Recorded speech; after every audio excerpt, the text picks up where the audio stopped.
lu mu bëgg lu fu mu am goût bu bëggee tëdd góor mu tëdd góor bu bëggee tëdd jigéen bëgg tëdd jigéen mu tëdd jigéen alors mooy liberté de conscience absolue kon nag ñoom nëbbuñu leur volonté de créer une société sans Dieu le Grand Orient de France te jëfee nañu ko du ay waxi Jamra dem leen ngeen informé wu dans Google la presse européenne jëfee nañ ko de naka kan mooy bàkkoo l'interdiction du port du voile en France le Grand Orient de France bi Jean-Luc Mélenchon bokk ana yan franc-maçon ñoom ñooy bàkkoo la destruction de tous les minarets jàkk yi am France yëpp minaret c'est interdit parce que pour des raisons d'esthétique architecturale ñan ñoo koy bàkkoo kuréelu Jean-Luc Mélenchon du Grand Orient de France ñan ñooy bàkkoo la loi Simone Veil de 1975 qui légalise l'avortement yàq biir ñoom Jean-Luc Mélenchon bu Grand Orient de France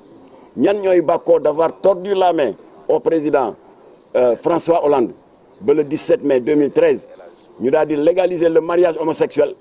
c'est le Grand Orient de Jean-Luc Mélenchon kooku la ñu recevoir fii dans ce haut temple du savoir mu ñëw intoxiqué xale yi yàq seen xol wàññi seen iman tilimal seen tawxiid ngeen bëgg Jamra noppi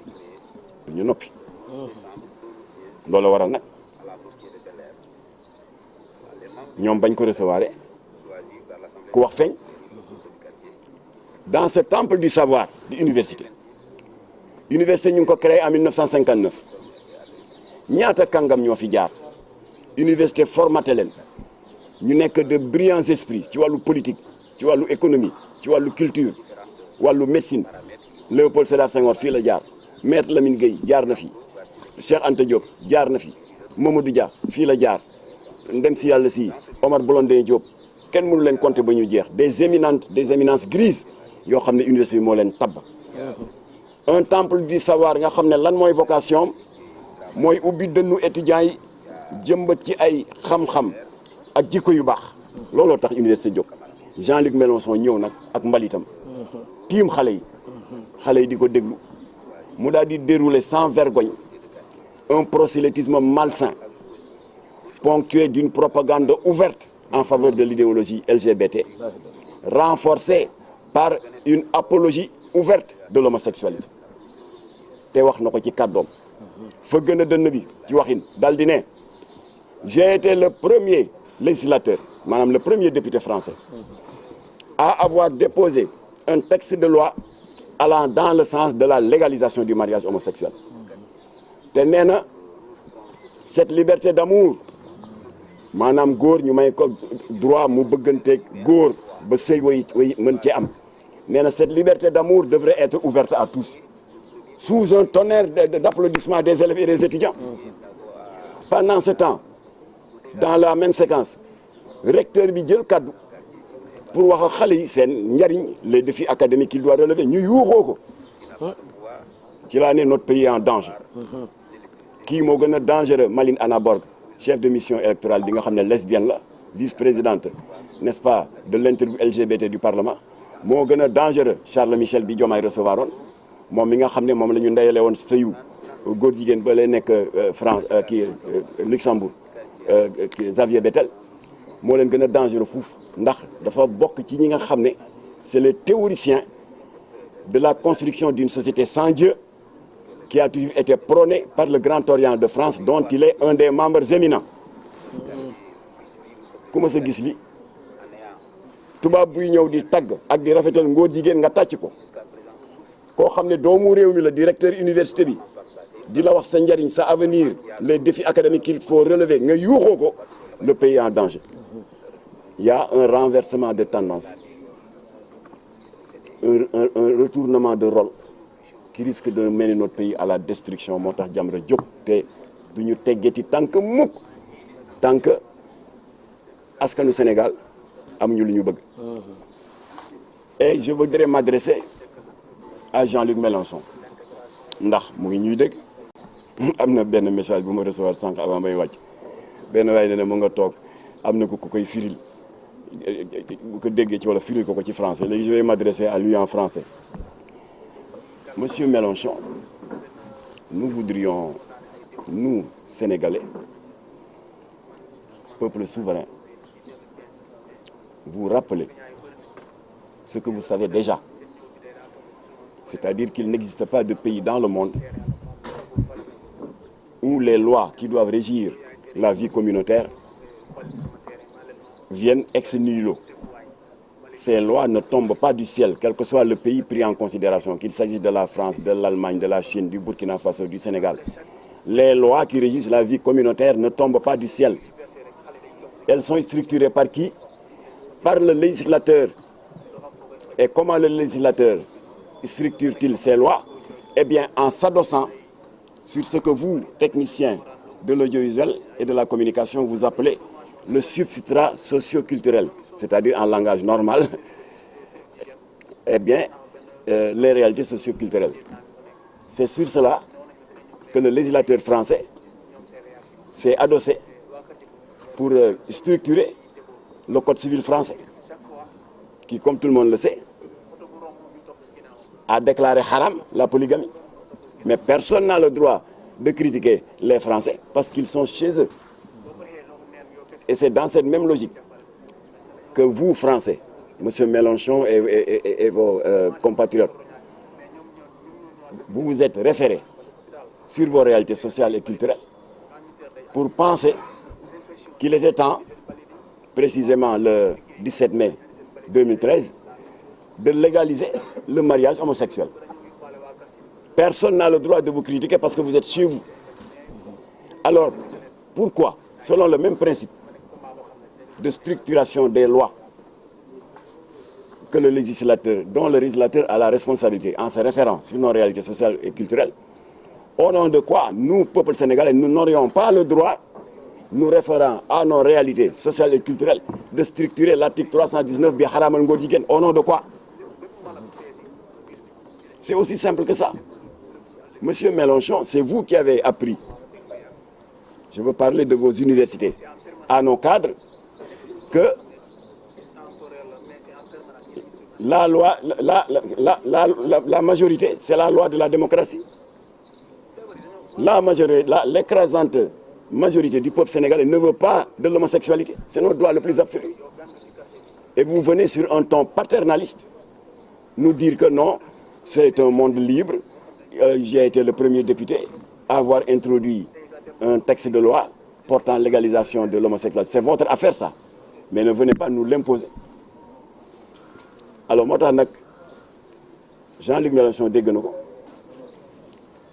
tey nag il a été prétentieux sous un tonnerre d'applaudissements des étudiants xas le gouvernement de Sarkozy xas le gouvernement de Macron xawle na gaaruwàlle ne ils ont une main mise sur l'Afrique au mépris de leur volonté et de leur droit à l'exercice de leur souveraineté. yow tane woo leen parce que effectivement Sarkozy nëbbatuwul bi ñu jàppee góor jigéen ñi fii 2008 mbaaw ñuy takk sëy Jamra oustaz Aliou Sall imam Mbaye Niang xeex ko ba ñu jàpp góor jigéen ñi lan la Sarkozy def ku ko weddi da ngay dem dans le site internet du gouvernement français www.gov.fr. Il y a 4 communiqués du Conseil des ministres ci mois de janvier parce que le Conseil des ministres se réunit 4 fois dans le mois boo ñu fa demee gis ko Sarkozy lu mu wax dafa def communiqué daal di ne suite à l'arrestation de ces jeunes Sénégalais qui n'ont fait qu'assumer leur orientation sexuelle ñoom ñoo koy rafetale noonu donc des homosexuels. Le gouvernement français exprime sa plus vive préoccupation au lendemain de leur arrestation loolu du ingérence ba noppi. Le maire homosexuel de Paris kenn tuumaalu ko kenn xasulu ko moom moo def son coming out moo dem ci télévision bi ne góor jigéen la Bertrand Delanoë daa di ko emboîter le pas daal di bind à 2 maires de ville ici au Sénégal am nañ copie nee leen man Bertrand Delanoë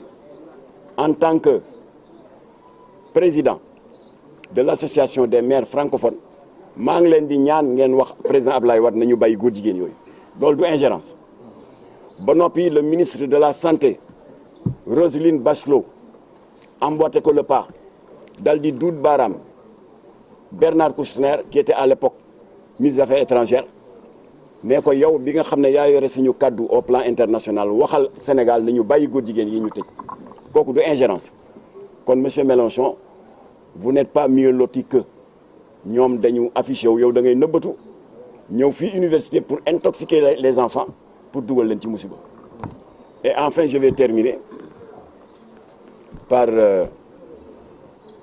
un appel, un constat et un appel en m'adressant à monsieur Ousmane Sonko. mënuma ne premier ministre Ousmane Sonko parce que moom moo ne bi muy invité Mélenchon invité wu ko en tant que premier ministre moo ko wax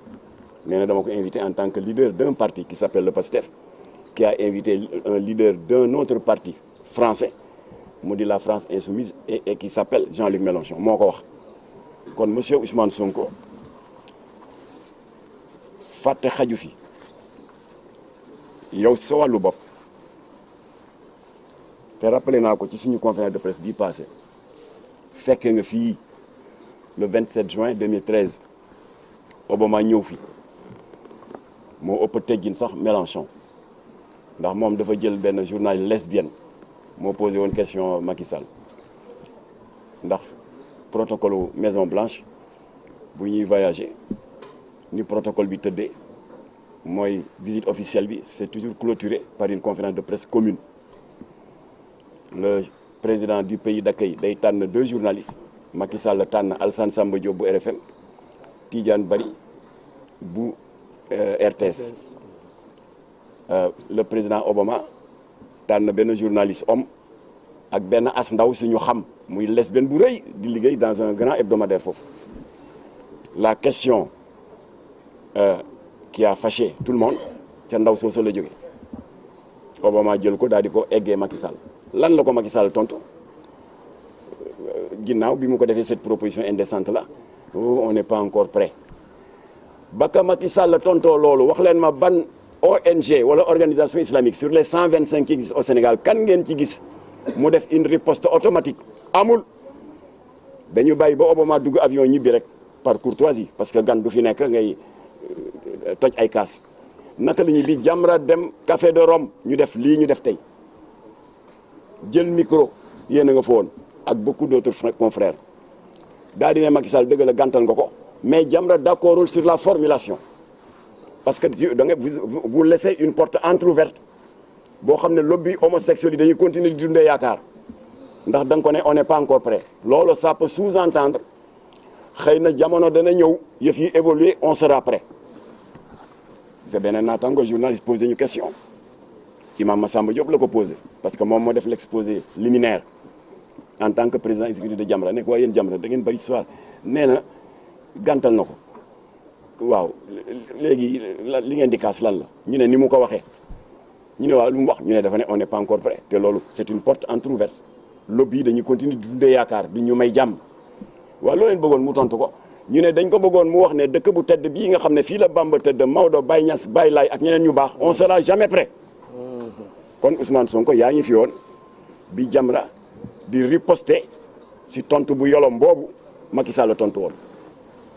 te on l'a pas fait comme certains l'ont fait laqatu def des communiqués anonymes ñun dañu taxaw à visage découvert télévision yi jël ñu wax ko Macky Sall ne ko vous nous avez déçus kon nag yow Ousmane Sonko Jamra ngi lay exprimer toute sa déception bi nga yëkkatee les termes de on est en train de gérer ça yëkkatiwaat beneen terme ne l'homosexualité est tolérée. Vous nous avez déçus. L'homosexualité n'est pas tolérée ici. Pour 3 raisons. Juriste nga xam nga ne l'article 319 c'est pas tombé du ciel. Députés yi ñoo daje de manière souveraine Assemblée nationale voté ko ba y a même des sanctions qui sont prévues qui peuvent aller d'une amende de 200 000 francs à 1 million. Il y a des peines privatives de liberté qui sont prévues qui peuvent aller de 1 mois de prison à 5 ans. Article 319 alinéa 3 alinéa 2 du code électoral nga naan c'est toléré c'est pas toléré parce que article boobu la ñu appliqué ba le 25 décembre 2015 ñu ngi gërëm le commissaire Bokar Ly mu am une vingtaine de góor jigéen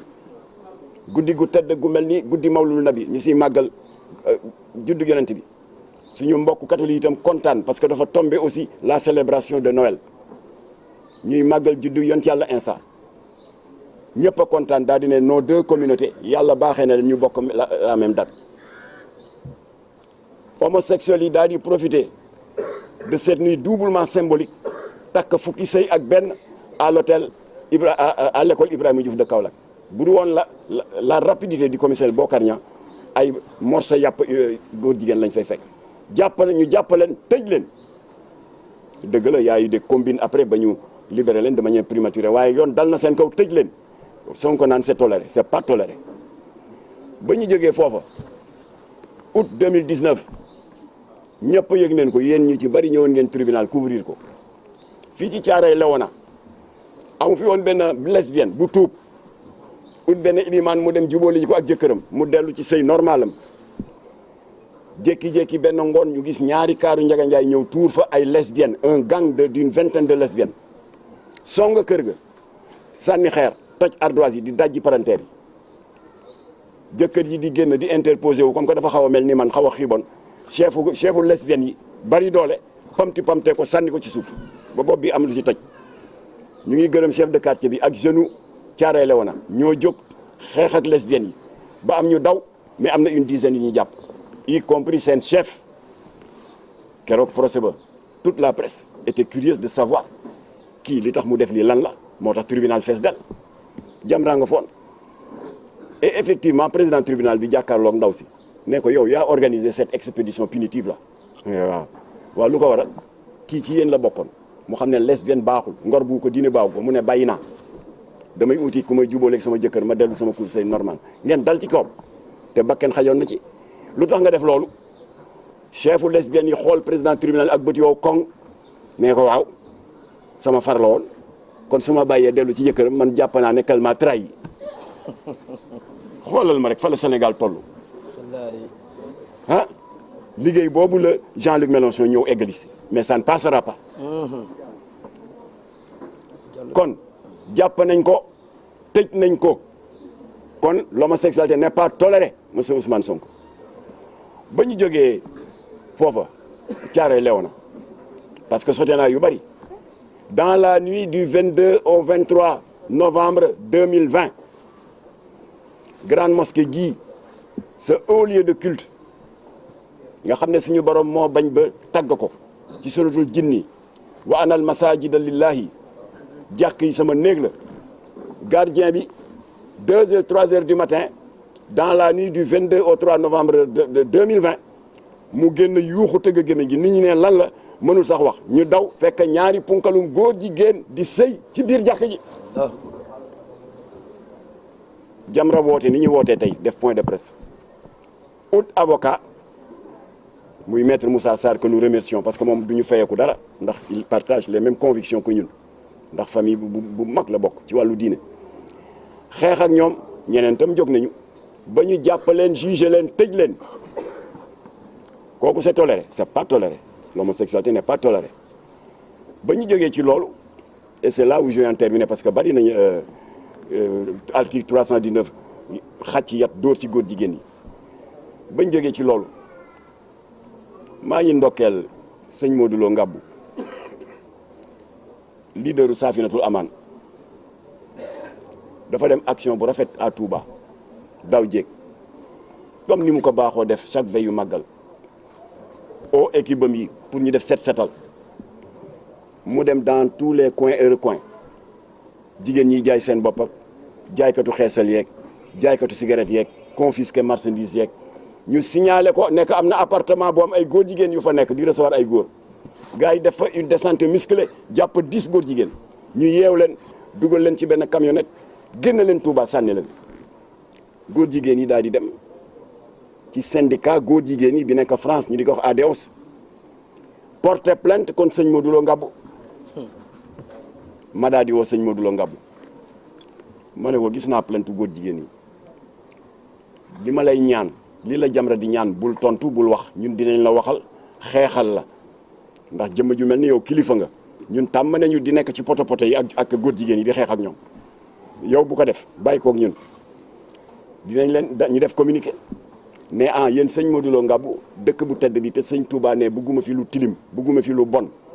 mu di ci waslu akam ba ñëpp a kontaan ngeen def lii mu génn leen Touba au lieu que li l'islam wax mu def ko parce que foofu c'est la sanction suprême waaye daf leen pamti rek génn leen ngeen di dem di ko porter plainte Jamra ngi leen di yëgal ne soldaaru l'islam bu day ni sëñ Modou Lo Ngabou Jamra du seetaan ku koy ñàkkee teggin rawatina di ko jébbal plainte góor jigéen mu metti leen ñu dawaat dellu ci Gérard Darmanin ministre de l'intérieur ne ko waaw plainte ba ñu defoon ci sëñ Modou Lo Ngabou ba yow nga wax ne interdire nga ko de territoire mu ne waaw lu xew mu ne dañu bëggoon plainte bi nga dugal ci Mame Makhtar Gueye bu Jamra qui est le bras armé de Safinatul Aman kon moom itam defal décret wala arrêté nga interdire ko du territoire national et au niveau de tout l'espace Schengen loolu am na fi ñu bari bind ma waaw Makhtar di day doy na waar ma ne da ay waxi góor jigéen la rek dafa ne góor jigéen am na maqaama bu day nii di ma décréter man ne doo teg tànk France alors ma ne ko kon kay ñoom dañuy dëggal ne fi ñu duut suñu baaraam foofu la alors ba tax na kon